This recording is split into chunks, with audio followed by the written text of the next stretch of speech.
Queridos, eu gostaria de compartilhar com vocês um tema que o pastor Roberto Lai me pediu para compartilhar. Eu sei que tem alguns poucos irmãos aqui, né, que já ouviram eu compartilhar, mas a grande maioria não viram esse tema. E o pastor Roberto Lai me pediu para compartilhar sobre esse tema. E ontem à noite o pastor Gumer, que também a igreja dele segue o modelo do MDA, é uma igreja muito poderosa que está crescendo aí em Barueri, e ele disse para mim: olha, pastor, tem que compartilhar sobre discipulado. Eu achei tão interessante que eu não tinha falado nada para ele, mas ele que teve essa iniciativa, mas eu nem falei para ele que o pastor Roberto Lai já tinha me pedido para compartilhar sobre discipulado. E eu vi o tanto que o Espírito Santo está dirigindo nesta área. Então, se por acaso qualquer querido irmão aqui já ouviu algumas dessas verdades, por favor entenda, é porque a grande maioria não ouviu e porque eu fui pedido pela liderança, pela coordenação. Eu tenho muitas outras mensagens, inclusive algumas bem recentes, mas eu vou obedecer aqui e eu sei que Deus quer isso mesmo. Estou sentindo forte no meu coração que Deus dirigiu o pastor Roberto Lai.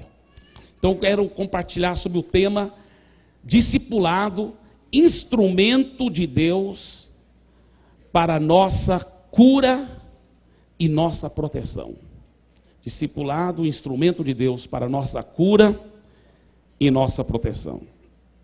Agora, em primeiro lugar, por que o discipulado? Pergunta para o seu vizinho: por que o discipulado?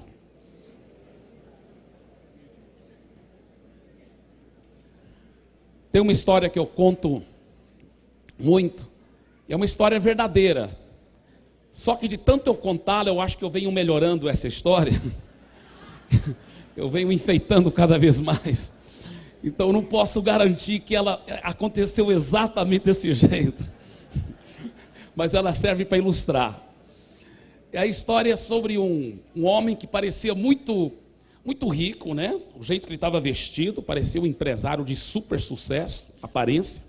E ele se encontrava entrando dentro de indo para um consultório de um psicólogo super famoso lá em Paris.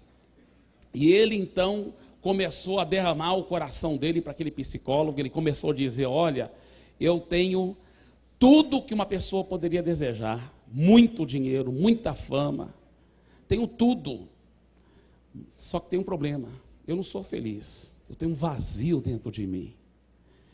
Eu quero saber qual é a solução para isso. Bem, nós sabemos que a solução é Jesus. Mas o psicólogo famoso lá, por não ter Jesus também, ele pensou consigo mesmo: esse homem já deve ter ido para outros psicólogos. Se eu disser a mesma coisa que um psicólogo normalmente diria, ele vai dizer: não, tudo isso eu já fiz, tudo isso eu já experimentei. Eu vou ter que falar alguma coisa totalmente fora do normal para chocá-lo, porque eu preciso ficar com esse freguês, ele parece rico mesmo. Então ele disse: olha, o psicólogo disse assim, olha para ele, falou assim: olha, sabe, o que você está precisando? Ele falou: o quê? Ele disse: você está precisando de ir para o circo. Ele falou: ir para o circo? Ele falou: justamente ir para o circo. Deixa eu explicar. Você tem que se relaxar. Você tem que esquecer um pouco os problemas e ir para o circo. Inclusive, nesse momento, aqui em Paris, se encontra um dos circos mais famosos do mundo.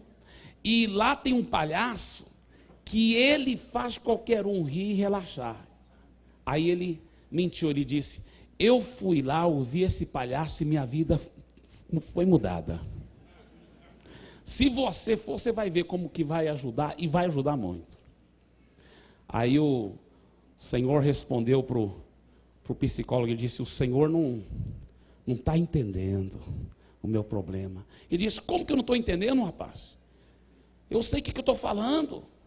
Você acha que eu estudei tantos anos por nada? Ele falou: o senhor não está entendendo. Por que você diz isso? Ele disse: porque eu que sou aquele palhaço. Todo dia e toda noite eu fico diante de milhares de pessoas, fazendo elas rirem das minhas piadas. E algumas até chegam a mentir, como o senhor acabou de mentir, dizendo que a vida mudou. Mas eu sei que a vida delas não pode mudar de verdade, eu não posso trazer alegria de verdade, porque eu não tenho essa alegria para dar. Sabe, irmãos, muitas vezes, penso eu que nós como pastores e líderes, eu falo isso com muito amor e carinho, mas nós temos muitas vezes dado uma de palhaço. Chegado na frente, Jesus é a solução, quando muitas vezes a nossa própria vida espiritual está comprometida. Muitas vezes o nosso próprio casamento não está do jeito que Deus quer. Quantos pastores que são viciados na pornografia na internet? E às vezes não é um vício constante, mas em vez em quando cai. E muitas vezes nós temos dado uma de palhaço, chegando na frente, animando. E se os pastores e líderes estão assim, imagina os membros. Meu Deus. Algo está faltando. A Bíblia diz em Apocalipse 22:11, que o santo continue a santificar-se. No final do versículo ele diz, o santo deve continuar a santificar-se. Mas sabe o que tem acontecido muitas vezes, infelizmente? Entra ano e sai ano e continua os mesmos pecados. Aquela irmã que não sabe controlar a língua, continua não controlando a língua. Aquele casal que brigava, continua brigando. Aqueles problemas continuam muitas vezes, entra ano e sai ano e continuam os mesmos problemas na igreja. Alguma coisa está errada. Eu creio que uma das coisas principais que está faltando é que falta um discipulado sério. Falta um discipulado. Ninguém é uma ilha. Nós muitas vezes temos tentado vencer sozinhos entre nós, Deus e a Bíblia. E não é assim que funciona a vida cristã. Ninguém é uma ilha, nós precisamos um dos outros. Nós precisamos do apoio um do outro. Nós precisamos de ser discipulados. E precisamos então depois discipular outros. Jesus não disse, ide fazei convertidos. Mas é isso que em geral as igrejas estão fazendo. Jesus disse, ide fazei discípulos. Falta discipulado. Estou convencido disso. Mas, número 2, o que é o discipulado? Pergunta para o seu vizinho, o que é o discipulado?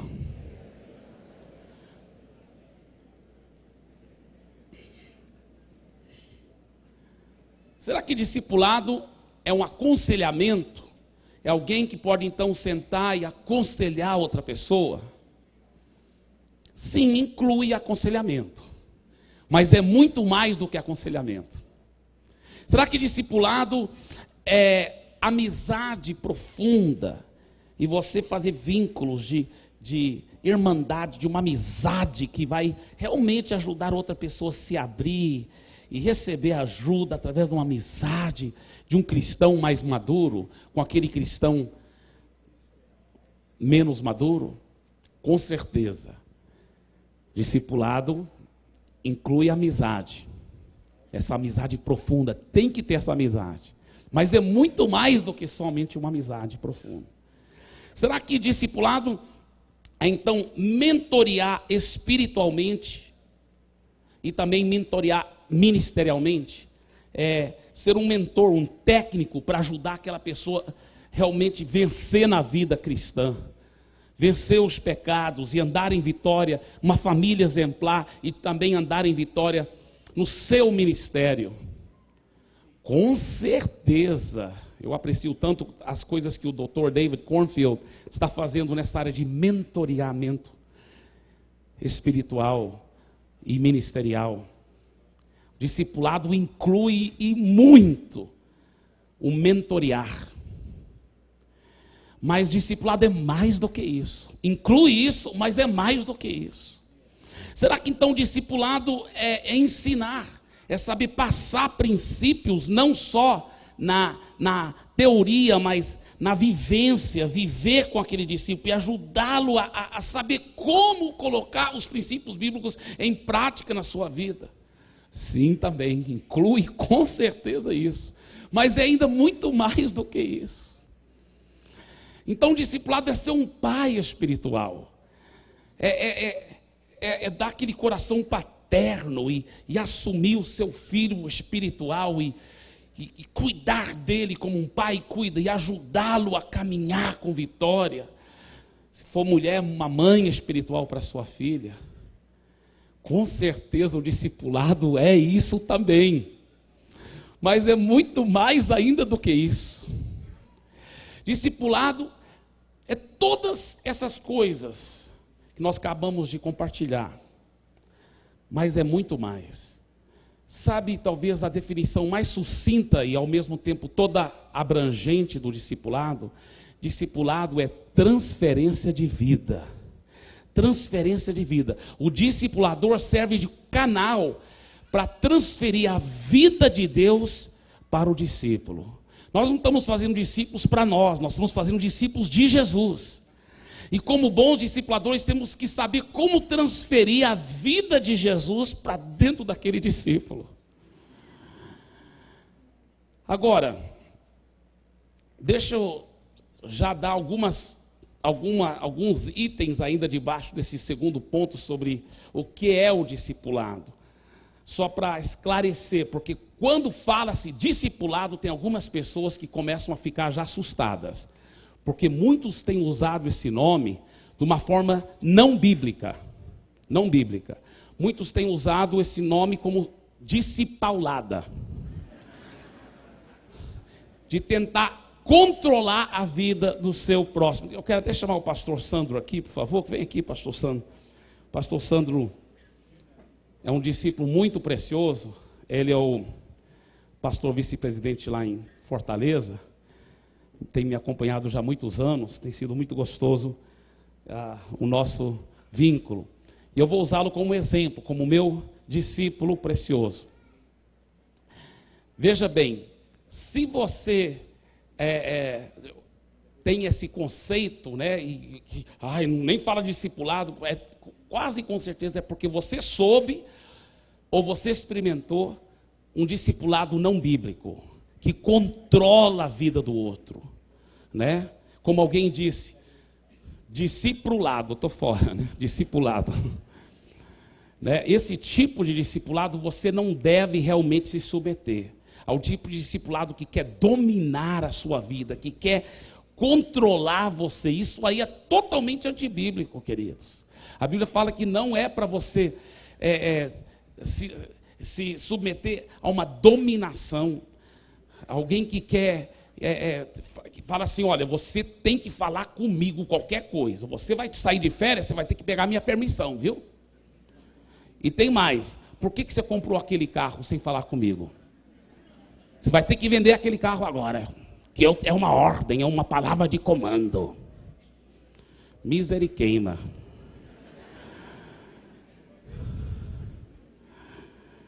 Diga para o seu vizinho, discipulado.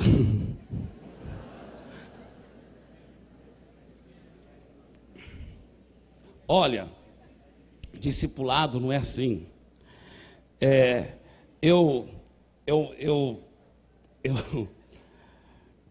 Tem discipulador que ele acha que o discípulo tem que ser igualzinho ele, e ele quer fazer isso à força. Se for uma coisa que acontece naturalmente por causa da unção do Espírito Santo, por causa da transferência de vida, uma coisa tão bonita assim, Deus quer assim. Mas quando é uma coisa forçado, é muito feio isso. Por exemplo, deixa eu ver a cor da sua meia. Está fora da visão, olha.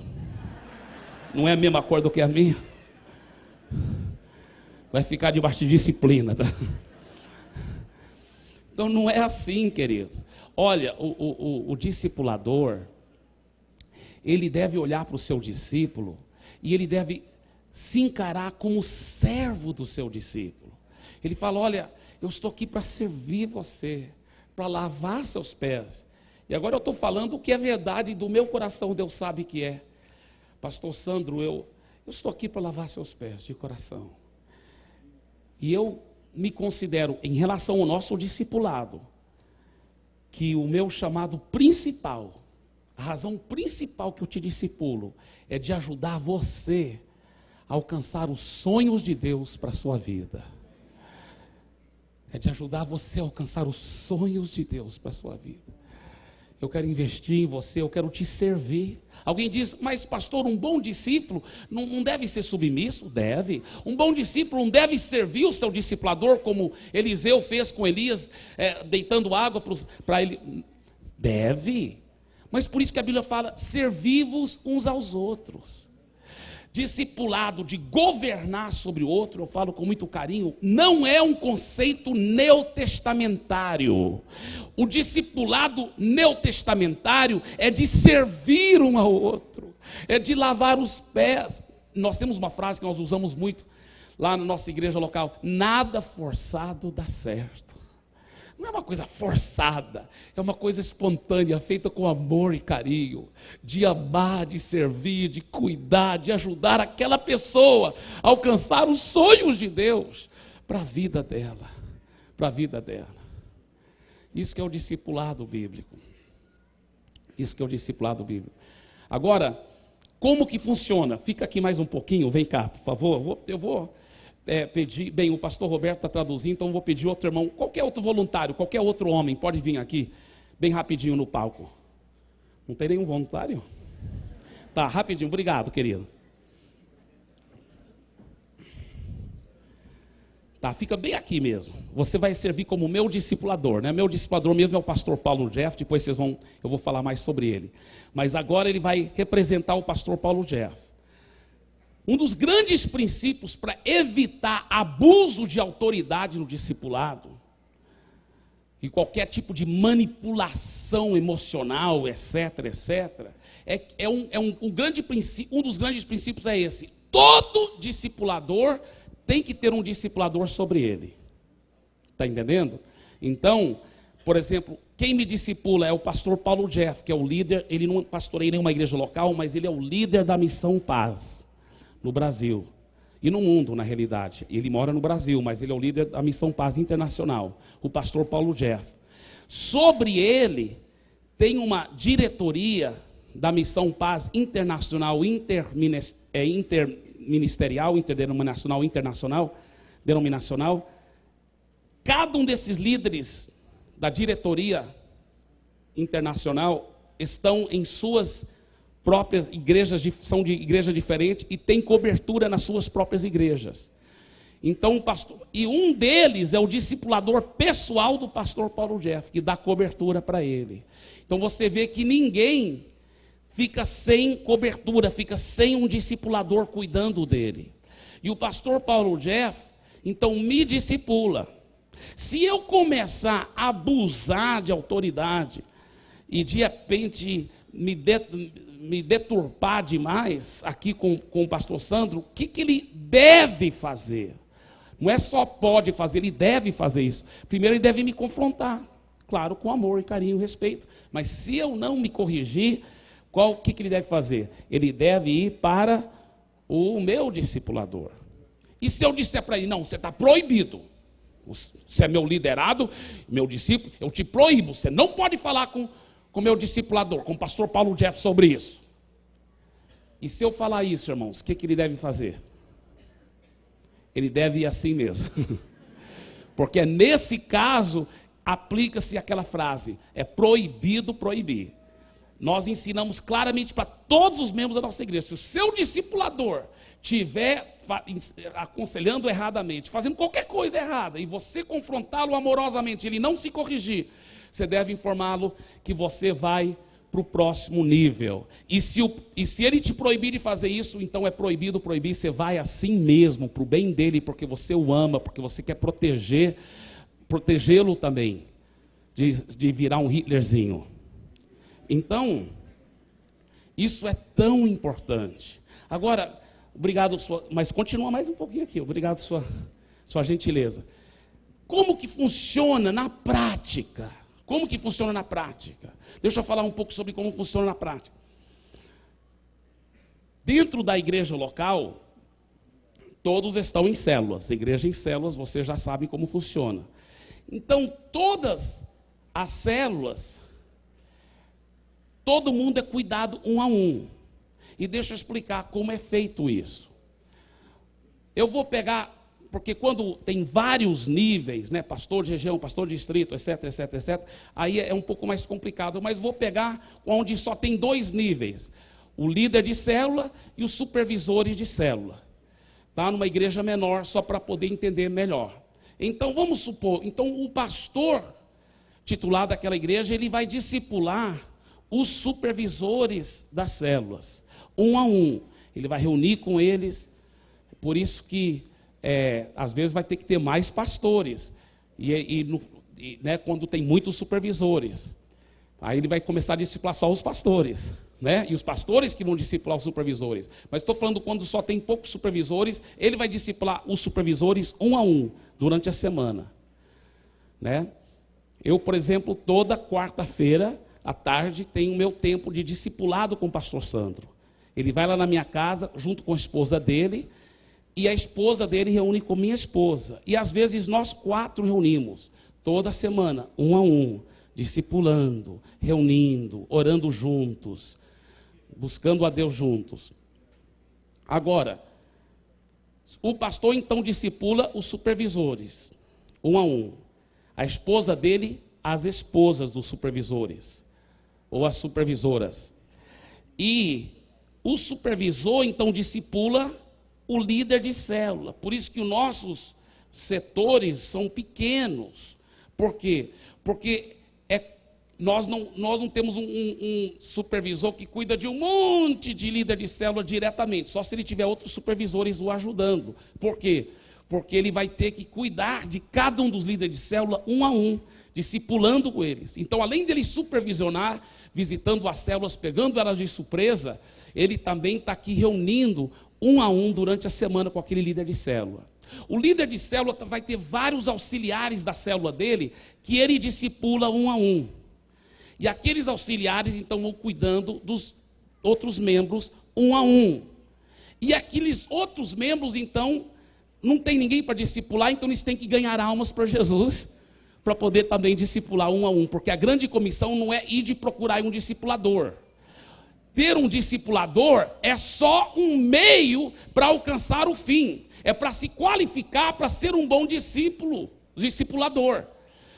Você ter um discipulador é só um meio. Em outras palavras, ninguém pode ser um discipulador se ele primeiramente não for um discípulo. Ninguém poderá continuar sendo um discipulador se ele não continuar sendo um bom discípulo. Então, todos assim serão cuidados um a um. Agora, o que nós chamamos, isso agora é só questão de nomenclatura, nomenclatura não é, isso aí cada um faz a nomenclatura que ele quiser, mas no nosso caso, no nosso modelo, nós chamamos esse discipulado um a um de um MDA, ou a microcélula de discipulado apostólico, não porque nós estamos dizendo que somos apóstolos, mas porque nós estamos seguindo o modelo dos apóstolos, que discipulavam um a um, igual Paulo discipulou Silas, depois discipulou Timóteo. Então é um modelo do discipulado apostólico. Mas eu gosto de um nome menos técnico para MDA, meu discípulo amado. Então eu sou o discípulo amado aqui do Paulo Jeff, me abraça, Paulo Jeff. Amém. Tá? Nós juntos formamos um MDA, tá certo? E reunimos toda semana essa microcélula para ler juntos a Bíblia, para orar. Ele vai investir na minha vida, eu vou me abrir com ele, eu vou ter prestação de contas sobre áreas na minha vida que eu não estava conseguindo vencer no pecado, e agora estou andando em vitória, mas mesmo assim eu mantenho essa prestação de contas, e ele me ajuda, ele ora sobre minha vida, ele ministra sobre meu casamento, e eu hoje não moro na mesma cidade do pastor Paulo Jeff, mas mesmo assim, através do Skype e do telefone, nós discipulamos, ele me discipula.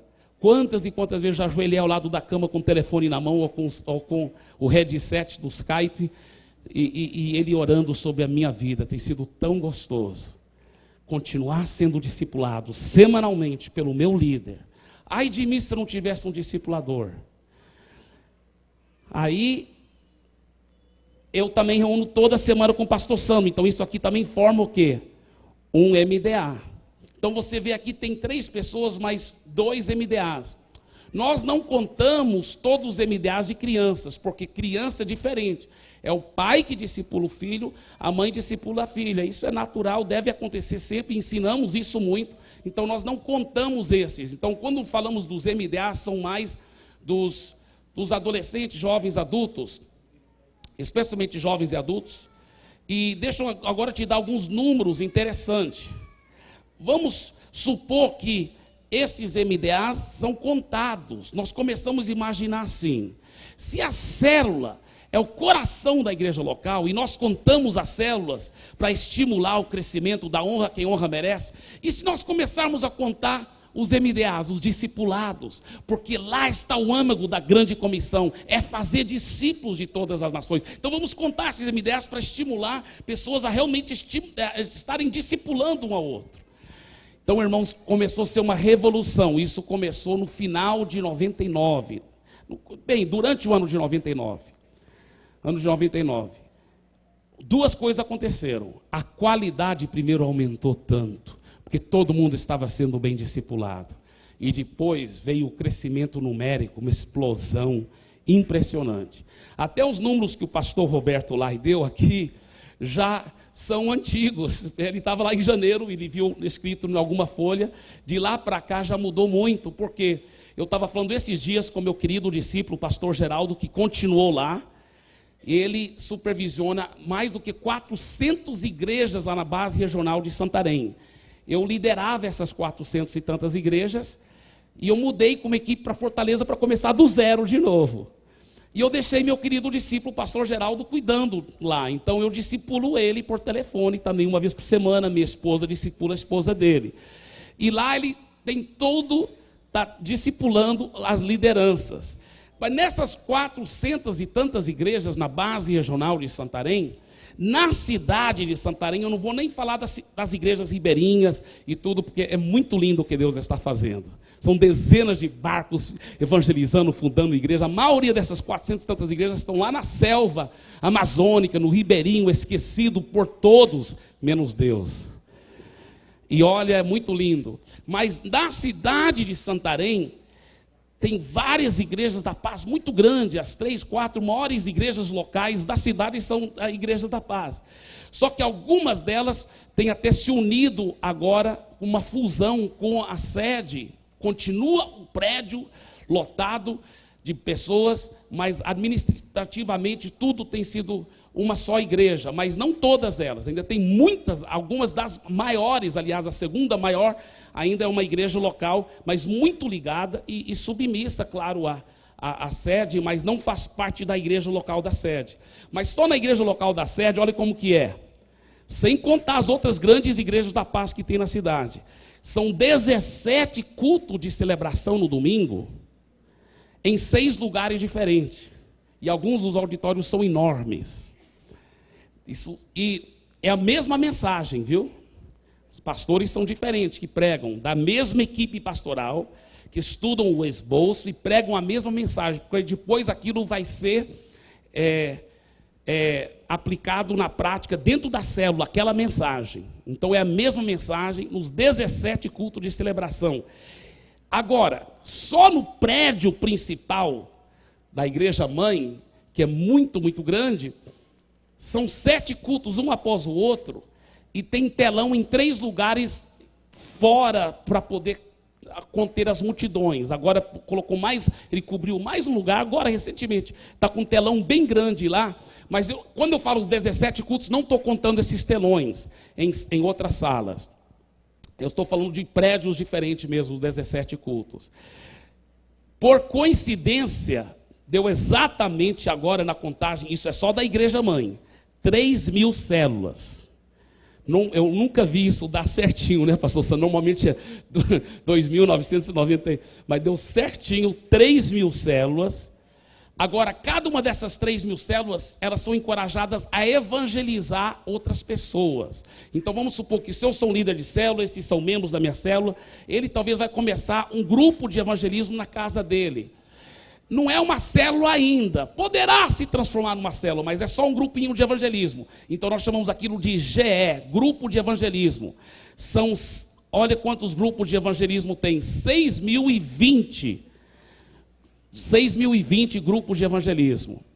E quantos MDAs, dessas microcélulas se unindo toda semana para cuidar do outro, um a um. Deixa eu ver aqui o número, anotei, o pastor Geraldo me deu esses dias, bem antes de eu vir para cá, quis pegar o número atual. 15.613 MDAs. 15.613 MDAs reunindo toda semana, discipulando um a um. Por isso que eu estou convencido que é possível ganhar as multidões e cuidar bem delas, um a um, discipulando, cuidando, mas aquele discipulado de amor, de levar a pessoa a crescer em Deus, não criando dependência mórbida, não, ajudando a pessoa a criar dependência em Deus. Mas é muito precioso isso, para a glória de Jesus. Obrigado, queridos, obrigado, viu, amado, obrigado, pastor Sam. Então, tem mais uma coisa que eu quero dizer sobre ainda nesse ponto, sobre o que é discipulado. O discipulador tem que, acima de tudo, lembrar de ser modelo. Quando eu trabalho com o Sandro sobre qualquer área na vida dele que eu quero que ele melhore, se eu não estiver sendo modelo 100% ainda, eu digo para ele: Sandro, nessa área eu também estou crescendo e aprendendo, mas eu quero te encorajar a fazer assim, assim, assim. Porque nós temos que ser modelos. Temos que ser modelo. É interessante que a Bíblia, nesse sentido, tanto o discipulador como o pastor, a Bíblia mostra um exemplo muito lindo do pastor que chama a ovelha. Você sabe que o pastor de ovelha é diferente do que um que cuida, vamos supor, de gado, né, de bois e vacas. Porque o pastor de ovelha, ele vai na frente e chama pelo nome e elas vêm atrás. Enquanto um fazendeiro de vacas e bois, ele que vai tocando, né, a vaca e o boi, ele que vai tocando, mas com ovelha não é assim. Você não fica atrás, mandando elas irem e você fica aqui atrás. Não, você tem que ir na frente primeiro para praticar, para colocar em prática. E aí você chama. Você fala: vem, porque eu estou fazendo, está dando tão certo. Eu estou orando toda manhã na igreja, eu quero te convidar, meu discípulo. Venha também. Eu estou evangelizando lá na favela, quero te convidar, venha comigo. Então é assim que funciona. E tem uma ilustração impressionante de um homem um grupo turístico estava lá em Israel, e eles viram um homem tocando ovelhas. E os turistas falaram para o guia turístico, né? Olha, parece que está errado, nós ouvimos falar que o bom pastor não faz isso, ele vai na frente e as ovelhas vêm atrás. E esse homem aí está tocando as ovelhas. Aí o guia turístico falou assim: é verdade, vamos lá perguntar para ele. Aí perguntaram para ele: olha, nós ficamos sabendo que o bom pastor não faz isso, ele vai na frente. Ele disse: é verdade, o bom pastor faz isso, só que eu não sou o pastor dessas ovelhas. Ah, sim, então quem é o Senhor? Eu sou o homem que fui contratado para levar essas ovelhas para o matadouro. Quando você tenta forçar as coisas nas suas ovelhas, você está ministrando morte na vida delas, você também está levando elas para o matadouro. Mas quando você serve de exemplo e paga o preço para ter intimidade com Deus, uma vida consagrada, e você vai na frente e serve de modelo e fala: vem atrás, aí, meu irmão, você vai estar ministrando vida para dentro da vida delas. Número 3, discipulado é um instrumento de Deus para a nossa cura. Diga isso: discipulado é um instrumento de Deus para a nossa cura. E aqui eu quero contar um pouco do meu testemunho, porque eu fui cobaia, irmãos, desse modelo. Na época, eu jamais imaginava que eu estava sendo cobaia do modelo que hoje nós usamos, porque o modelo de de igreja em células que nós usamos, eu gosto de todos os modelos, eu tenho aprendido muito com eles. Já visitei a igreja do Show lá na Coreia, já visitei Colômbia, eu já visitei na época mal a igreja em células lá dos Estados Unidos. Eu aprendo e bebo de todos, eu gosto de aprender, o corpo de Cristo é muito rico, e toda hora estamos mudando e melhorando. Mas esse modelo que nós usamos é um modelo que surgiu aqui no Brasil, nasceu lá no coração da Amazônia, em Santarém, quem diria? Né? No interior do Pará. Será que de Nazaré poderá sair alguma coisa boa? Mas Deus tem sido misericordioso, porque é um modelo realmente bem brasileiro, mas tudo é centrado nesse modelo no discipulado 1 a 1. Tudo é centrado, todos, do pastor titular até o mais novinho convertido, tem um discipulador 1 a 1, e continuam tendo para o resto da vida. Não necessariamente o mesmo discipulador. E poderá mudar de discipulador na medida que ele vai crescendo nas células, talvez vai ser outras pessoas que vão estar cuidando dele 1 a 1. Mas todos, desde o mais novinho convertido, que converteu ontem, até o pastor titular, todos continuam tendo o discipulador 1 a 1 e reunindo com ele regularmente. Então é muito gostoso e muito lindo isso. Nossa igreja em Santarém já faz muitos anos, né, que ela já se tornou a maior igreja lá de Santarém, mas meu alvo mudou. Eu vi que era até errado ter esses alvos de querer ser mais do que os outros. Mas eu comecei a ter um alvo muito precioso de Deus. Falei, eu quero ser a menor igreja em Santarém, onde todos são cuidados 1 a 1. E hoje, se for pegar todas as igrejas da paz, na parte urbana de Santarém, são aproximadamente 30 mil discípulos. 30 mil discípulos do Senhor Jesus. A parte urbana de Santarém só tem 180 mil habitantes. Você vê que estamos começando a chegar perto de 20%, né? 20% da cidade.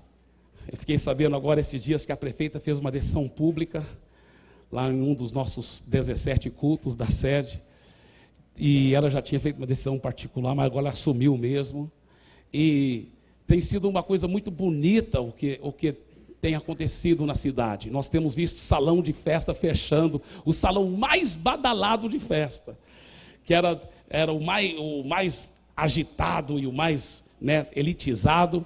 O dono entregou a vida a Jesus, se tornou uma pessoa tão cheia de Jesus, ele falou, olha, não vai ter mais festa lá, agora é só festa dos jovens. Então todo sábado à noite era aquela festa para Jesus. Só que ficou muito pequena para os nossos jovens, então ele teve que alugar para outras coisas, como festa de aniversário, essas coisas assim. Mas Deus tem sido bom e misericordioso. Agora, queridos, deixa eu te falar o que aconteceu na minha vida. Eu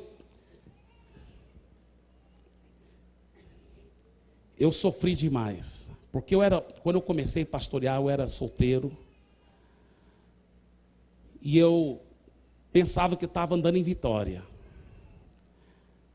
mas nunca tinha sido tirado pelas raízes algumas áreas sérias da minha vida. Eu não conseguia vencer certos pecados. De vez em quando eu caía de novo. Por exemplo, na masturbação, pecados com meus olhos, pensamentos. Às vezes, quando eu pensava que uma certa jovem, aquela era certa, com quem eu ia casar, talvez, eu começava então um namoro com ela, acabava sempre, mais cedo ou mais tarde parece, ou quase sempre, pisando na bola. Não, talvez fazia o ato oficial, mas acabava tendo um namoro bem imoral, bem impuro. Foi horrível, horrível. E eu achava, por não fazer o ato oficial, talvez não tinha que falar para os líderes denominacionais, podia pedir muito perdão a Deus, chorava, jejuava. E começava a andar em vitória por um tempo, depois eu caía de novo. E uma vez o pastor Lucas, que era o meu líder, meu discipulador, meu irmão mais velho, que me convidou para trabalhar na Missão Paz, ele era muito amigo do Roberto, eram colegas. E ele um dia estava lá na igreja central, talvez tinha, não sei, talvez 200 pessoas lá. E a igreja, quando eu comecei a pastorear, teve culto importante, onde era para todo mundo ir, só deu 2 pessoas, e uma era minha irmã. Então, o Lucas ficou tão animado vendo aquelas 200 pessoas, e ele falou: Eibe, mas parabéns o que Deus está fazendo através de você. E eu falei: Lucas, poderia estar bem melhor, se eu tivesse 100% bem, eu que não estou tão bem. Mas eu não estava com plano de me abrir com ele, não. Eu já estava me abrindo com Deus. Eu achava que não tinha que abrir com homens, tinha que abrir com Deus. E ele falou assim: mas que tipo de problema? Eu falei: não, deixa para lá. Tá. Mas ele, como um bom líder, né, cavou mais um pouco, e eu acabei me abrindo com ele. Então ele começou a me ajudar, ele orava por mim, aí eu andava em Vitória, muito tempo, irmãos. Mas eu parava de ter prestação de conta com ele, parava de ficar reunindo com ele como um bom discipulador, bom discípulo. Nem talvez usávamos esse nome, nem tínhamos esse conceito. E aí os pecados aos poucos entravam na minha vida de novo. Aquilo era angustiante, eu sofri, só Deus que sabe como eu sofri. Por isso quero dizer uma coisa para você: eu não condeno ninguém. Às vezes pessoas falam assim: esse pessoal que fica no pecado e fica vindo para a igreja, melhor nem vir para a igreja se quiser ficar no pecado. Não fala uma coisa dessa. Porque muitas vezes essas pessoas estão querendo andar em vitória, elas que não estão conseguindo. Seja misericordioso para com elas. Eu seria o maior hipócrita se eu não fosse misericordioso para com essas pessoas, porque só Deus que sabe como eu sofri tanto. Eu chorava, eu falava: Deus, eu quero andar em vitória. Aí eu andava em vitória por muito tempo, por vários meses. Eu prometia para Deus: nunca mais vou cometer esse pecado de masturbação, namoro impuro. E eu andava em vitória tanto tempo, oh, que bênção. E pensava que agora eu estava em vitória mesmo. E depois eu quebrava a cara de novo. Ai, irmãos. E um belo dia, o meu irmão e meu líder, o pastor Lucas, me perguntava: e aí? Ele tinha 10 anos mais velho do que eu, né? Ele me perguntava assim: e aí? Como que você está naquela área? E uma coisa que eu sempre tive desde pequeno, instruído pelos meus pais, eu não podia mentir. Eu falava: não, no momento eu estou andando em vitória. No momento, né, quer dizer, de 4 horas para cá, né?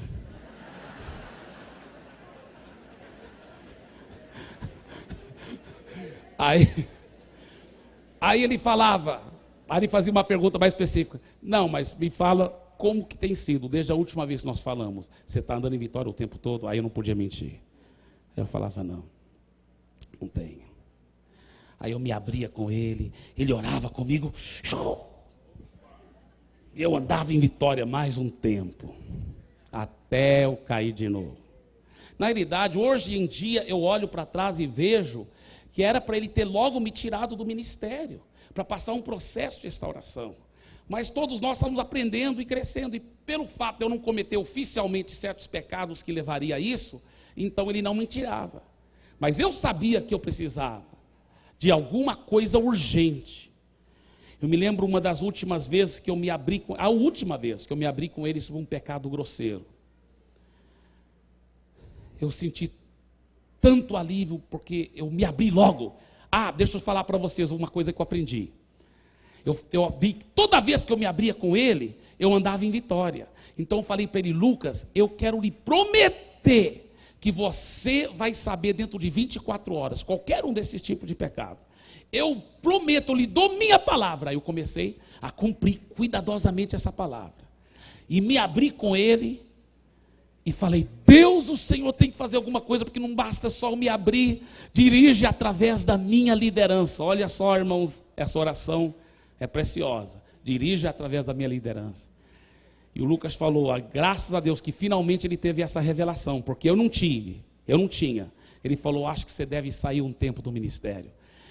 Passar um tempo a sós com Deus. Eu fui lá no mato, fiquei meses sozinho, num lugar lá, no mato. Tinha só 2 cachorros. E um cara que às vezes ia lá para capinar, mas muitas vezes ia embora. E eu ficava lá sozinho, naquelas casas, lá no meio do mato, no meio da selva, orando, buscando, lendo a Bíblia, ouvindo. E o Lucas ia lá e me ajudava. foi um processo de transformação. Eu sei que o segredo principal não é nem um discipulado, é intimidade com Deus. Eu aprendi a ser mais íntimo com Deus lá. Mas depois de intimidade com Deus, na minha opinião, o segredo principal é o discipulado. E eu me lembro que Deus me levou, através de um conselho que minha mãe me deu, fazer uma lista comprida de tudo que eu podia lembrar, de todos os meus pecados. E orar aquilo diante de Deus, queimar aquela lista. Depois eu fui com o Lucas, meu líder, e procurei vomitar tudo. Ele orou sobre minha vida. Eu continuei fora do ministério um tempo e fui restaurado. Mas deixa eu te dizer, antes mesmo de ser restaurado o ministério, eu já estava andando em vitória completa. E tem mais, aqueles pecados grosseiros nunca mais voltaram para a glória do Senhor Jesus. Agora, eu fui restaurado, amém, ainda solteiro, andando em vitória, estava uma bênção, só que agora, eu tinha aprendido, toda semana eu reunia com o meu líder, pastor Lucas, e tinha uma prestação de conta minuciosa, qualquer tentação, qualquer coisa com meus olhos, qualquer coisinha, eu me abria, ele orava sobre minha vida, e eu crescia, esse acompanhamento do discipulado 1 a 1, começou antes de eu ser restaurado, me levou pelo processo de restauração e continuou depois de estar restaurado no ministério. Ah, que vitória! Eu fui curado. Só que aí vem o próximo princípio que eu quero mostrar para vocês. Porque o número 3 era: discipulado é um instrumento para a nossa cura, mas não é só para a nossa cura. Discipulado também é um instrumento de Deus para a nossa proteção. Então diga: discipulado é um instrumento de Deus para a nossa proteção. Eu fui curado, irmãos, mas sabe o que aconteceu? Eu fui acompanhado um por um pelo pastor Lucas no meu casamento, sabe, eu tinha uma jovem da igreja tão pura, tão dedicada a Jesus, o nome dela Andréia, e eu comecei a orar, e falar com meu discipulador, nem falei com ela, eu falei com o meu discipulador, e falei com Deus, falei com meus pais, orei por 9 meses, antes de finalmente me abrir com ela, e nós passamos 1 ano e 9 meses, de namoro e noivado, e eu, pela graça e misericórdia de Deus, eu decidi ser muito radical durante aquele 1 ano de namoro, porque foi 1 ano de namoro e 9 meses de noivado. Então, durante 1 ano de namoro, nem pegar na mão dela romanticamente não peguei. Eu digo romanticamente porque às vezes a gente estava na igreja e o pastor lá na frente falava assim: pega na mão do seu vizinho. Aí eu pegava, mas falava: não vou sentir eletricidade, em nome de Jesus. Aí,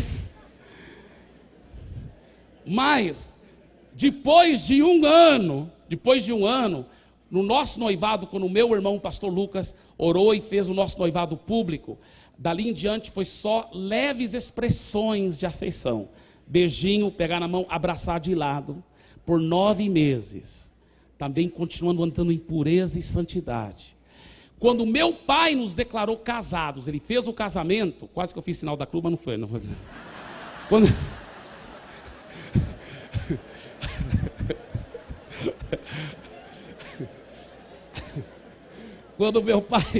Quando meu pai fez o casamento e falou assim: eu vos declaro casados. Nós já tínhamos sido casados no civil no dia antes, mas quando meu pai falou assim, fez o casamento e falou: eu vos declaro casados, pode beijar. Aí foi o primeiro beijo profundo que eu dei nela, aleluia. E nunca parei, só fica melhorando, aleluia. Vai fazer 20 anos e eu vou te falar uma coisa. Sabe como formiga gosta muito de açúcar? Eu comparo que nós dois somos como 2 formiguinhas em cima de um monte de açúcar, aleluia. Só fica melhorando essa vida com Jesus. Mas, sabe, queridos, depois de casar, eu já estava andando em tanta santidade e pureza. Olha, como jovem solteiro, passei anos andando em santidade e pureza. E agora casei, continuei andando em santidade e pureza. Depois o Lucas faleceu num acidente de avião. E foi providenciado um novo discipulador para mim. Mas eu não achava tão importante, eu como um homem que já estava andando em santidade, desde solteiro, né? Há muito tempo, de ficar me abrindo qualquer coisinha com meus olhos, qualquer tentaçãozinha, eu não achava aquilo tão importante. Porque eu ainda tinha que entender melhor que discipulado não é só para nossa cura, discipulado é para nossa proteção. Vocês estão entendendo? Um dos segredos do discipulado é você se abrir sobre qualquer tentação com o seu discipulador, para você não precisar de se abrir sobre o pecado, porque se você se abrir como tentação, ele vai orar com você, você já vai sentir nojo daquele pecado e nem sentir tentado mais, aleluia. Vocês estão entendendo, queridos? É muito emocionante isso, mas eu não sabia disso. Então, aos poucos, olha o que aconteceu. Graças a Deus que Deus me protegeu de nenhum pecado grosseiro, nada disso. Mas nos meus olhos e pensamentos, eu comecei a sentir muitas tentações. E eu falei para mim mesmo, eu já vi esse filme antes. Se Deus não fizer um milagre muito rápido, eu sei que o diabo está querendo dar uma rasteira em mim. E eu me lembro que eu chorei, eu gritei na presença de Deus. Eu sofri alguns meses, porque o Lucas foi para a glória em agosto. De agosto a dezembro foi esse sofrimento, esse tormento. Nenhum pecado grosseiro, mas nos meus olhos e pensamentos. Foi horrível. Não estava conseguindo controlar meus olhos e nem meus pensamentos. E eu me lembro, no mês de dezembro, eu estava chorando na presença de Deus. E desculpa talvez a minha intensidade demasiada para os que são um pouco mais controlados, mas eu me lembro que eu estava diante de Deus e eu gritei, eu falei, Deus, o Senhor tem que fazer uma coisa, tem que me ajudar, eu não quero nunca mais cair naqueles pecados. E eu me lembro claramente que Deus me deu uma visão que revolucionou a minha vida e o conceito de discipulado. Claro, baseado nos princípios bíblicos, baseado naquilo que ele já vinha me ensinando, mas que a ficha não tinha caído ainda.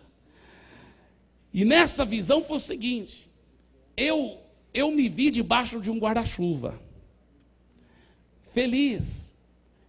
Ela veio como fosse retratos a visão, não foi como se fosse tudo movimentado, foi só fotos assim. E a primeira foto é como eu debaixo de um guarda-chuva, feliz da vida. E Deus falou assim para mim, você estava tão protegido, e o seu discipulador, pastor Lucas, estava acompanhando você, e você estava se abrindo com ele, e tudo estava indo com muita vitória. Você estava protegido, porque a Bíblia fala que os principados e potestades do ar lançam dardos inflamados do maligno, procurando alguém para devorar, mas você estava debaixo da proteção, da sua cobertura, da sua liderança, sendo transparente com ele, e os dardos inflamados não te atingiam. Aí ele me mostrou uma outra foto. Na segunda foto, aquele guarda-chuva estava subindo para o céu. Ele falou, o seu guarda-chuva foi para o céu. Aí eu respondi para Deus, eu falei, sim Deus, só que o Senhor me deu um novo guarda-chuva. Pastor Paulo Jeff, meu novo discipulador. E ele falou, é verdade. Aí ele me mostrou a terceira foto. Nessa terceira foto, lá estava o novo guarda-chuva, só que eu não estava embaixo dele. Ele falou, você tem um novo guarda-chuva, só que você não tem se colocado debaixo dele. Aí eu tive a audácia de discutir com Deus. Falei, não Deus, eu tenho me colocado sim debaixo dele. O Senhor sabe como é um prazer ter ele como meu líder. Eu sei que ele foi apontado pelo Senhor e eu tenho um prazer de ser submisso, e tudo que ele me fala, eu obedeço, eu sou submisso a ele, eu estou debaixo dele sim, Senhor. E Deus falou, não, porque você não tem vivido uma vida de transparência com ele. Eu falei, é isso. Eu comecei a entender que para mim estar debaixo do guarda-chuva, eu tinha que ser transparente com ele. Eu também fui aprendendo um princípio assim, revolucionário. Porque a Bíblia fala, não precisa abrir a Bíblia lá, mas você só pode anotar, depois se estudar. Em 1 Samuel, primeiro livro de Samuel, capítulo 15, versículo 23, fala que a rebelião é como o pecado de feitiçaria. E a obstinação é como idolatria, culto a ídolos do lar. Me responde uma coisa, irmãos. Por que a Bíblia fala que a rebelião é como o pecado de feitiçaria? O Saul estava querendo tomar o lugar de Samuel aqui, nesse contexto? O Saul estava querendo derrubar o Samuel para não ser profeta mais? Não. O Saul simplesmente não estava se colocando debaixo da cobertura realmente de Samuel. E a Bíblia chamou isso de rebelião. A Deus dava uma palavra para Saul através de Samuel e Saul desobedecia. Ou obedecia quase tudo, mas não tudo. Então houve um afastamento. E a Bíblia fala que quando o Saul não estava 100% lá, aquilo é considerado rebelião pela Bíblia. E por que ele diz que rebelião é como pecado de feitiçaria? Me responde, por favor, assim, só na sua mente. Como que rebelião é como pecado de feitiçaria? O que é o pecado de feitiçaria? Pecado de feitiçaria, o que o feiticeiro faz? O que o macumbeiro faz? Ele atrai demônios para si e para os outros. Não é isso que eles ficam fazendo lá no terreiro de macumba, batendo nos tambores lá? Uga, buga, uga, buga. Uga, buga, uga, buga. Aí de repente desce um demônio, eles dizem, né? Descer um santo. Na verdade não é descer o santo, é subir o demônio, né? Do inferno. Mas eles estão lá batendo o tambor, atraindo demônios. De repente a pessoa lá no terreiro de macumba fica possessa, né? Pegou santo, eles dizem. Ficou endemoniada. Então, o que é o pecado de feitiçaria? É atrair demônios sobre si e sobre os outros. E a Bíblia fala que quando a pessoa está em rebelião, é como o pecado de feitiçaria. Por que atrai demônios? Porque a Bíblia fala que o diabo anda ao derredor procurando alguém para devorar. Preste atenção nisso, isso aqui é impressionante. Procurando alguém para devorar. Então a pessoa está aqui fora do guarda-chuva, e um demônio fala assim: olha lá, tem alguém sem cobertura, sem guarda-chuva. Olha lá, demônios, vamos lá. E atrai demônios, igual um feiticeiro atrai demônios. Alguém que não está debaixo de cobertura, a Bíblia que fala. Rebelião é como pecado, feitiçaria. Ele está lá dizendo assim: pode vir, demônio, aqui estou eu, sem cobertura, pode me atacar. E por isso que tem muitos que não sabem por que são tão violentamente atacados nos seus pensamentos. Sabe? Por que não conseguem vencer pecado? Quando Deus me mostrou isso, eu falei: meu Deus, obrigado. Eu tenho que ser transparente mesmo com o meu líder. E eu fui correndo então para o pastor Paulo Jeff. Eu falei: pastor Paulo Jeff, eu tenho que me abrir com você sobre algumas coisas. Você pode me dar um tempo? Ele falou: posso. E eu comecei a me abrir e falar tudo para ele. Eu chamo de vomitar. Eu vomitei todas as tentações, todos os pecados dos olhos, dos pensamentos, tudo. Eu fui vomitando para ele. Esses dias eu peguei uma bactéria muito violenta lá em Fortaleza. E deu vômito muito forte. Mas eu não sou daquele tipo que vomita qualquer coisa. É muito raro eu vomitar, mas tem alguns irmãos que qualquer coisinha, né, vomitam assim. Não sabe muito bem se quer vomitar ou não.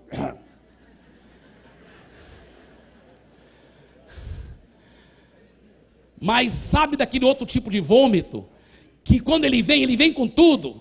E você vai correndo para o banheiro. Se você não chegar lá em tempo, todo mundo que estiver no caminho vai tomar um banho.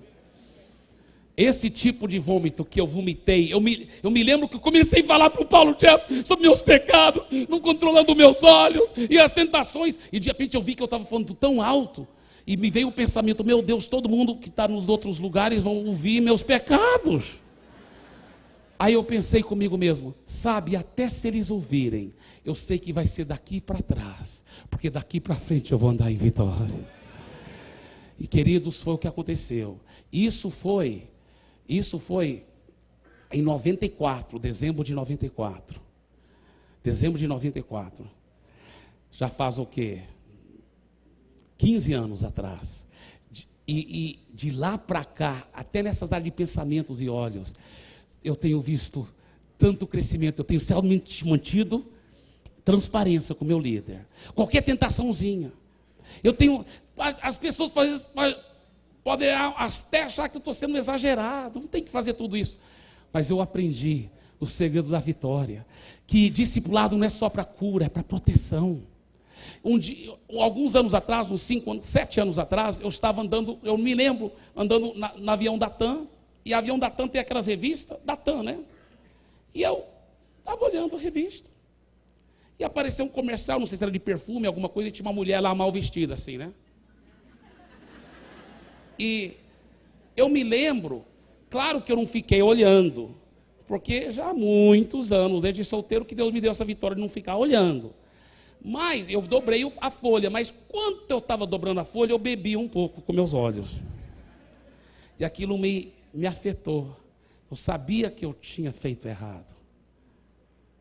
Claro que eu pedi perdão a Deus, mas logo que eu cheguei em Santarém, naquela época eu ainda morava em Santarém, é claro, eu fui lá e me abri com o pastor Paulo Jeff. Ele orou sobre a minha vida. Queridos, desde 94, quando eu comecei a ser 100% transparente com o Paulo Jeff, que eu me coloquei debaixo do guarda-chuva, Deus é minha testemunha, que só tem melhorado. Crescimento, até nos detalhes de santidade. E deixa eu falar uma coisa aqui para você. Santidade gera frutificação. Não deixa o diabo te enganar, não. Ah, mas Deus está me usando grandemente. Se você não estiver andando em 100% de santidade, pode ter certeza que Deus não está te usando como Ele gostaria de te usar. Ele quer te usar muito mais. Santidade gera frutificação. Diga, santidade gera frutificação. E agora eu quero ir para o meu último ponto. Discipulado, você e a lei da reprodução. Diga isso para o seu vizinho. Discipulado, você e a lei da reprodução. Abra sua Bíblia para o livro de João, capítulo 17. Eu quero só dizer para vocês, eu tenho tomado a liberdade de atrasar um pouquinho, porque começou atrasado e o pastor Roberto me deu essa liberdade, viu, queridos? Então, eu estou seguindo aqui o líder aqui da conferência. João 17. João 17, versículo 19. Olha o que diz a palavra de Deus. E a favor deles, eu me santifico a mim mesmo, para que eles também sejam santificados na verdade. Esse é um dos versículos, no certo sentido, mais espantosos que já saíram da palavra, dos lábios de Jesus. Porque Jesus, que já era totalmente santo, ele falou, eu me santifico mais ainda. Por que Jesus queria se santificar mais ainda? Sabe por quê? Porque ele sabia da lei da reprodução. Presta atenção, você não vai querer perder isso. Não deixa nada te distrair. Não deixa nada te distrair. Existe um princípio bíblico que chama-se a lei da reprodução. E essa lei da reprodução é o seguinte: você não pode passar para outros algo que você primeiramente não recebeu. Você não pode dar para outros algo que primeiramente você não ganhou. Você não pode transferir para o seu discípulo algo que primeiramente não foi gerado em você. É a lei da reprodução. Então Jesus olhou para os seus discípulos e viu tanta falta de santidade. Então, no bom sentido da palavra, Jesus entrou em crise. Ele falou, eu vou ter que ser mais santo, para poder gerar mais santidade neles. Então Jesus disse, eu me santifico a mim mesmo, para que eu possa reproduzir mais santidade nesses discípulos. Impressionante isso, irmãos. Impressionante isso. Eu vou te falar uma coisa. Se você não for bem discipulado e estiver andando em vitória como um bom discípulo, você nunca vai poder desencadear um processo profundo de discipulado na sua igreja. Não vai se enganar, não. Vai começar por mim, vou discipular assim. E você? Todo mundo vai perguntar, e quem é o discipulador do pastor? E se o pastor não tiver ninguém dando cobertura para ele, dando um discipulado para ele, os membros não vão acreditar. Quando você fala, você tem que ter um discipulador. Sim, eu tenho que ter, pastor. E o senhor não vai obedecer o que o senhor mesmo está pregando? Está entendendo? Você só vai poder ser um bom discipulador e desencadear um processo de discipulado na sua igreja se primeiramente você é um bom discípulo. E você só continua sendo um bom discipulador se você continuar sendo um bom discípulo. Não tem outro atalho, não. E eu vou te falar uma coisa, é a coisa mais gostosa do mundo. Ter uma cobertura que te ama, que te discipula, que cuida de você, que protege. Eu gosto de ligar para o Paulo Jeff, qualquer dúvida, qualquer pergunta, eu me abro com ele. Ele é tão precioso sobre a minha vida, ele orou sobre mim nessa vinda para cá, e eu quero te encorajar, não seja precipitado, né, para pegar qualquer um para ser o seu discipulador, mas busque a Deus, vai atrás. Mas eu vou te falar uma coisa, não tem jeito, sabe, queridos, tem uma história que eu vi muitos anos atrás, de um homem de Deus, sobre o sapo e o escorpião. Que o escorpião chegou à beira do rio e falou assim para o sapo: seu sapo, me dê uma carona para o outro lado do rio? O sapo olhou para ele e falou assim: eu sou sapo, mas não sou burro não. Eu já te conheço, sua natureza. Chega no meio do rio, você vai me dar aquela ferroada mortal, e eu vou morrer, e você está... Ele falou: eu vou morrer. E o escorpião falou assim: não, peraí, seu sapo, pensa bem, você tem que raciocinar. Eu não sei nadar, então eu não vou poder te matar, porque se eu te matar, você vai morrer e afogar, e ir para o fundo. E eu também vou para o fundo, vou me afogar. Então, para minha própria sobrevivência, eu não vou poder te matar. Aí o sapo pensou, né? Raciocinou com sua mente sapal. Aí ele falou assim: tudo bem, vou fazer o seguinte, eu vou ficar aqui mais um pouco para o fundo, e você vai vir correndo e pular na minha costa, tudo bem? Tudo bem. Então, ele ficou mais um pouco para o fundo, né? E o escorpião veio correndo lá do barranco e pulou na costa dele. O sapo estava tão feliz de poder ajudar alguém, estava atravessando para o outro lado do rio, alegre da vida.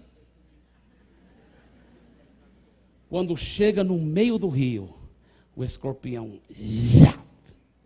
deu aquela ferroada mortal.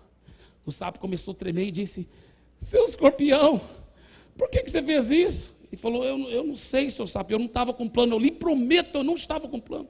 Pois é, escorpião, agora eu vou morrer, mas você também vai morrer, porque você não sabe nadar. Ele falou: eu sei, eu vou morrer, eu não queria morrer.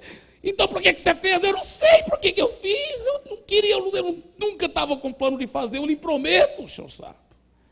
Irmãos, tantos cristãos sérios com Deus têm essa mesma história. Eu não estava com plano de nunca fazer isso, mas fazem assim mesmo, de novo e de novo. Deixa eu falar uma coisa, e o pior é que eles não estão só levando a si mesmos e os seus ministérios para o fundo do rio, mas estão arrastando muitas outras pessoas preciosas com eles, por causa da posição de liderança deles. Eles acabam influenciando outros, e acabam levando outros para o fundo do rio com eles. Queridos, eu quero te desafiar, eu inventei uma historinha que vai mais ou menos assim. O homem chega em casa, a esposa e as crianças já estão dormindo, ele abre a internet, ou talvez veja o jornal na televisão, e depois do jornal entra um filme, né, imoral. Ele bebe com os olhos um pouco aquilo, assiste um pouco, ou talvez vê alguma coisa na internet que não devia ver. Aí ele desliga, pede tanto perdão a Deus, ele se arrepende de todo o coração. Me responde uma coisa: se ele arrependeu de todo o coração, com o plano de nunca mais fazer, e confessou aquele pecado para Deus, Deus perdoa? Sim ou não? Sim. Sempre sim. 1 João 1,9, se confessar o nosso pecado a Deus, Ele é fiel e justo para perdoar nosso pecado e nos purificar de toda injustiça. Mas vamos supor que passa 3 meses e ele faz de novo. E ele até pensa: ai, já estou fazendo de novo. E já que eu estou fazendo, vou assistir o filme até o final. Aí ele se sente tão podre, tão horrível. Ele vai e chora e fala: vou até jejuar uns dias. A esposa não sabe porque está tão espiritual de repente. ele jejua e ora, e promete a Deus que nunca mais vai fazer, e confessa e pede perdão a Deus. Deus perdoa, irmão, sim ou não? Pela segunda vez Deus perdoa? É claro, se Ele nos manda perdoar 70 vezes 7 num só dia, Ele vai fazer também. Mas vamos supor que Ele faz isso milhares de vezes, e cada vez vai piorando a situação, mas cada vez Ele arrepende profundamente e pede perdão a Deus de coração, com plano de nunca mais fazer. Deus perdoa, sim ou não? Milhares de vezes? Sim. É verdade, Deus perdoa, mas deixa eu falar uma coisa. Deus não quer só perdoar aquele querido irmão. Deus quer curá-lo.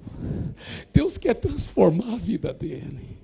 A Bíblia fala que para receber perdão, eu confesso meu pecado para Deus. Mas para receber cura, Tiago 5,16 diz: confessai os vossos pecados uns aos outros e orai uns pelos outros, para serdes curados. Curados. O que faltou para aquele irmão? Discipulado. Faltou ele ser transparente. Faltou ele ter prestação de contas.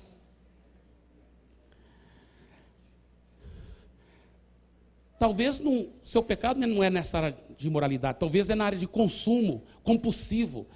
Faz dívidas e dívidas. Eu me lembro de um pastor, eu não sou o discipulador dele mais, porque eu passei para um outro discípulo meu, e eu sei que ele falaria até publicamente aqui, mas não vou falar o nome dele, nunca falo, é claro. Mas ele fazia dívidas. E eu tive o privilégio de discipular aquele pastor. E ele, através do discipulado, foi se abrindo, sendo transparente. Ele venceu. E Deus deu vitória completa. Depois eu pude passar ali para um outro discipulador, porque eu comecei a ter muitos discípulos e não estava podendo cuidar tão bem deles. Mas eu vou te falar. Às vezes o problema, eu falo com muito carinho para as irmãs, muitas vezes as irmãs não têm esse problema com os olhos, mas tem problema com a língua. Não é só as irmãs não, mas muitas vezes, não é mesmo? As irmãs falam assim: Deus, o Senhor me ajuda, que eu nunca mais vou falar mal da vida de ninguém, mesmo quando é verdade, eu não vou falar em nome de Jesus. Mas a próxima vez que ela está naquela rodinha, e as irmãs estão conversando, e fala: mas você sabia daquele irmão fulano e tal, aí dá uma coceira na língua dela, e aí ela solta: você sabia também, aí sai aquela serpente da boca dela, aí ela vai lá e pede perdão: Deus me perdoe, eu fiz de novo. Deus vai ficar perdoando aquela irmã, mas Deus não quer só perdoá-la, Deus quer curá-la. Deus quer curá-la. Agora, eu me lembro de um irmão que chegou para mim. Eu contei essa história que eu acabei de contar a vocês na televisão, e ele chegou para mim. Foi uma reunião com muitos pastores e líderes, numa manhã. Ele chegou para mim depois da reunião e falou assim: pastor Eibe, aquilo que você disse aconteceu comigo ontem à noite. Cheguei em casa, minha esposa e as crianças estavam dormindo, eu vi o jornal, tudo que você falou. Aí entrou um filme ruim, eu assisti o filme, parece até que você sabia que você estava falando para mim. Ele falou: então queria me abrir com você.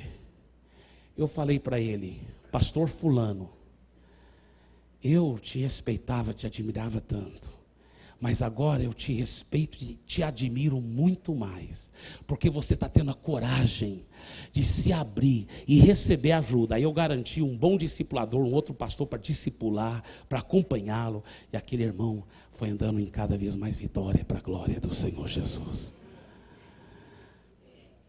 Antes de encerrar minhas palavras, deixa eu dizer uma coisa aqui. Talvez alguém aqui esteja te dizendo: não, eu estou me abrindo com outra pessoa, com minha esposa, eu estou me abrindo com um outro colega. Todo texto tirado do seu contexto poderá se tornar um pretexto.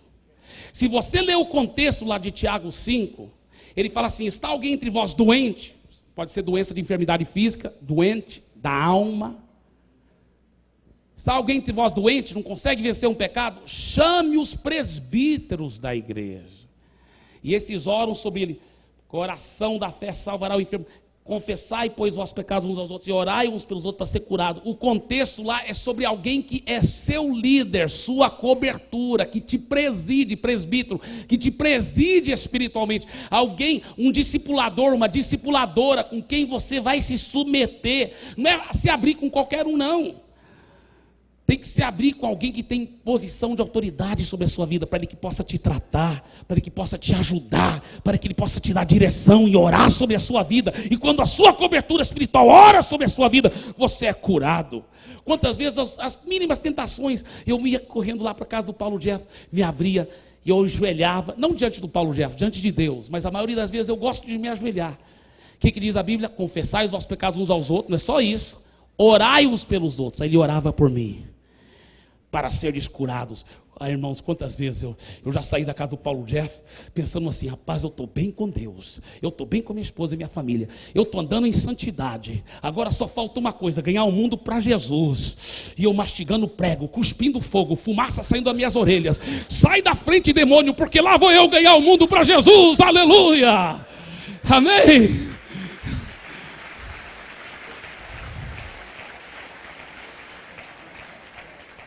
Fique em pé, por favor. Feche os seus olhos.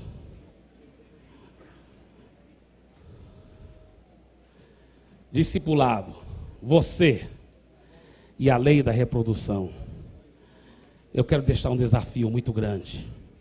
Não é de um dia para o outro que isso tudo acontece na sua igreja.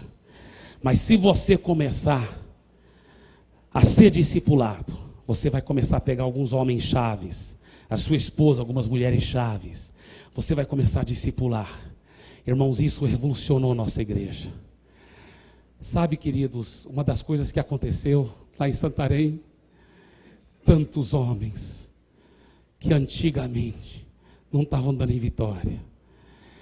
Foi tantos testemunhos, tantos casamentos transformados. Não foram só dos meus discípulos, foram dos discípulos, dos meus discípulos, dos meus discípulos, dos discípulos. Hoje são mais do que 15 mil MDAs, só na igreja mãe. Porque é transferível. Eu quero te desafiar para você aprender a ser transparente com alguém que é sobre a sua vida e depois começar a fazer isso, discipular outros, investir em vidas. Não investir em prédios. Estamos fazendo agora um templo lá em Santarém, valor de 15 milhões de reais. Só o projeto, só para o projeto, foi 200 mil reais que já pagamos. Mas templo não me emociona. Isso é só para caber as pessoas, porque tem que ter um lugar grande. Mas isso não é, isso não me empolga, não. O que me empolga são vidas sendo transformadas. Milhares e milhares delas. E eu não estou exagerando, são milhares de pastores também se levantando, é impressionante. Líderes poderosos, homens e mulheres de Deus, que estão espalhando já pelo Brasil e pelo mundo, é impressionante. É quase assustador. Se eu fosse te contar tudo o que está acontecendo, mas eu vou te falar. Quando Deus disse para Abraão, de ti farei uma grande nação, e depois ele disse para mim e para você, que nós somos herdeiros da mesma promessa, é que de ti ele fará uma grande nação de discípulos. Uma grande nação de discípulos. Porque você vai investir em vidas. Eu quero orar sobre a sua vida. Eu sei que o tempo está super estourado. Mas um passo de fé é a única coisa que necessita. Aqui na frente não vai caber todo mundo. Mas só você saindo do seu banco nessa direção, da sua cadeira, vai mostrar que você está determinado. Porque o exterior fala o que está no interior. E eu gostaria de convidar aqui na frente somente aquelas pessoas que dizem, eu já tenho uma cobertura, que eu estou sendo transparente. Ou se eu não tenho ainda, eu vou começar a levar isso bem a sério. E eu vou ter no futuro, eu vou ter sim. Eu vou começar a ser discipulado para poder discipular outros. E se você já tem, também eu quero que você venha aqui, porque você também vai receber essa oração. Então, todos que dizem, eu quero eu quero vivenciar o discipulado bíblico, receber discipulado e discipular outros. Eu quero fazer discípulo das nações. Vem aqui na frente, eu quero orar com você e encerrar com essa oração em nome de Jesus.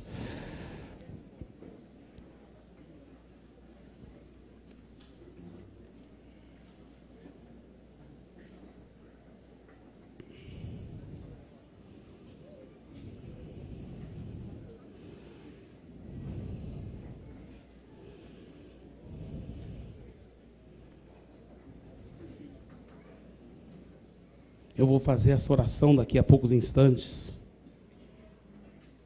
Não sei se lá na mesa dá para colocar algum CD de música suave, de adoração.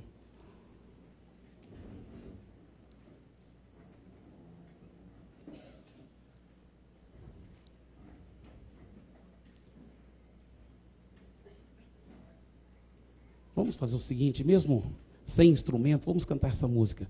Vem o Senhor minha vida oferecer, como oferta de amor e sacrifício. Faça essa oração para Ele. Quero minha vida a Te entregar, como oferta viva em Teu altar, pois pra Te adorar foi que eu nasci. Cumpre em mim o Teu querer, faz o que está em Teu coração, e que a cada dia eu queira mais e mais estar ao Teu lado, Senhor. Pai querido, nesse momento, eu estou pedindo para cada uma dessas preciosas pessoas que vieram aqui para frente. Senhor, Tu sabes como eu tenho visto milhares de pessoas, para a Tua glória e para a Tua honra, que foram transformadas através do discipulado, através da transparência, da prestação de contas. Pai, hoje eu estou tendo o privilégio de lavar os pés desses pastores e pastoras, esses líderes, homens e mulheres que estão diante da Tua presença. Pai, nós nos consagramos, eu também estou aqui na Tua presença, eu também estou aqui na frente, e eu continuo a me comprometer à transparência total com a minha liderança, a ter realmente esse discipulado. Eu continuo a me comprometer de ter prestação de contas constantemente para a Tua glória e para a Tua honra. Irmãos, repita essa oração, vocês que estão aqui na frente, mesmo você que não veio para frente, mas você veio nessa direção, repita em voz alta, diga assim: eu declaro o meu compromisso diante do Senhor de ser discipulado e de fazer discípulos. Eu compreendo que esse é o chamado de todo cristão, de fazer discípulos, e eu me comprometo a ser discipulado, ser qualificado como um discipulador, e aí transferir esse discipulado a muitos discípulos do Senhor Jesus. Isso é só o começo. Amém e amém, amém e amém e amém e amém.